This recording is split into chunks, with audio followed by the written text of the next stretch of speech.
Hey everyone, welcome back to the channel. In today's video, let me show you how to get reminders for upcoming bills through Bright.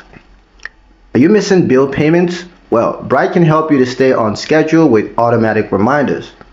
Start by opening the Bright app and tapping your profile icon. Go to Settings and then choose Bill Reminders.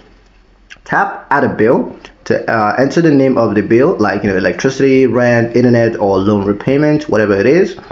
Then you're gonna set the due dates, the payment amount, and then you choose whether it repeats monthly, weekly, or on custom intervals. You can also select how early you want Bright to remind you, from same day alerts to 3 days or 7 days notice. Once done, tap Save Reminder. Bright will now send you push notifications ahead of every due date so that you can plan and pay without stress. Never miss a due date ever again.